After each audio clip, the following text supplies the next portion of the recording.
What's up guys, Houndish here, and today we're back with the pick of the week, a new series where we jump in and take a look at one of the best vendor roles for the week. For this week we're going to take a look at the Keystone Scout Rifle from Dead Orbit, and this one was also suggested by you guys, so we'll take a quick look at the perks. In the sights we have the reflex scope, ranged lens and red dot ORA 2. You can really go with whatever your preference is in this slot. Up next though we have explosive rounds or lightweight. Of course, explosive rounds is really nice for PvE on this weapon, and is probably going to be one of the reasons that you want to pick it up this week. For PvP, if you're not into explosive rounds, you can always switch to lightweight. Up next though we have perfect balance or outlaw. Perfect balance gives a nice bump to stability, which is pretty noticeable because with the base stability, this weapon does kick pretty hard, but if you can live with that stability, then outlaw is really nice. Of course, it's a great addition whether you're using the weapon in PvP or PvE, although for me in PvP I have to switch up to perfect balance just to improve that handling a little bit. Finally though we have crowd control, and this is great for either PvP or PvE as well. So overall, while this role has a lot of very good PvE potential, it can also be adjusted for some PvP depending on your preference. Keystone is an interesting weapon because it sits in the heaviest hitting scout rifle archetype with 27 rate of fire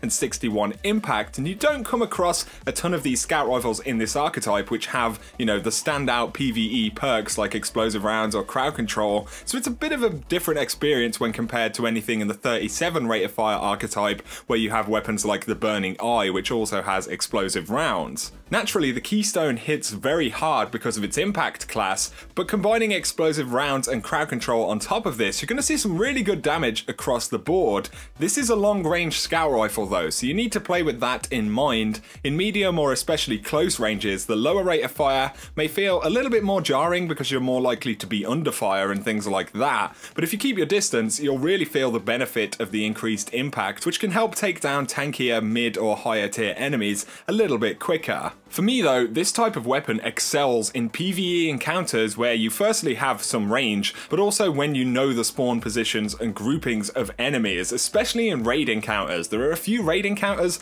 where this weapon could do really well, things like Golgoroth or the Oryx fight in Kingsfall, the bridge in CROTA's End, or particularly the Axis encounters in Wrath of the Machine. A lot of folks enjoy using the Burning Eye for Axis because it has ballistics options which bump up the impact and allow you to one-shot shanks with explosive rounds, and if you don't have a weapon like that, then this thing could actually be a pretty nice replacement. Even though it's a lower rate of fire archetype, it's definitely completely viable. The downsides to this weapon on the whole really lie in a couple of areas. So the magazine size at 14 rounds, which is pretty typical for this archetype, but it's still probably a downside over something like the Burning Eye. You do have Outlaw of course, which will help with the slow reload. It's just unfortunate that stability options also roll in that column, and since this thing has such low base stability, you may find yourself wanting a stability bonus. Otherwise though, this scout rifle with these particular perks is really nice for a variety of PvE content, and it can to a degree fill the gap if you're missing an explosive round scout in the 37 rate of fire class. Also, like I said before, you don't often see that many scout rifles in this archetype which have a really nice collection of PvE bonuses. Chaos Dogma is in the same archetype, but that does its triple tap and triple double thing,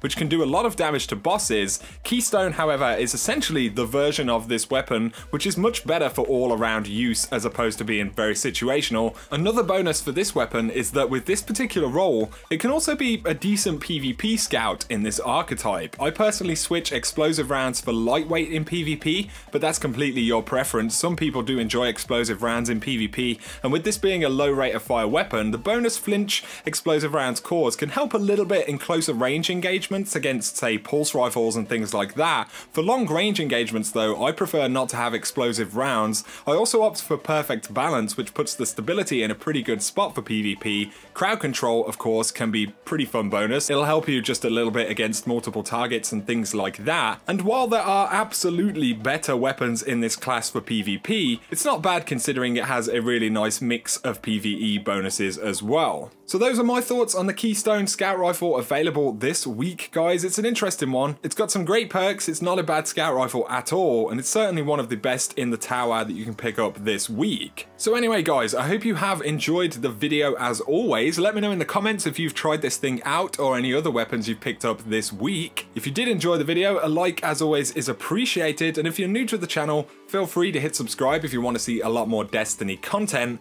For now though, thanks for watching guys, and you have an awesome day.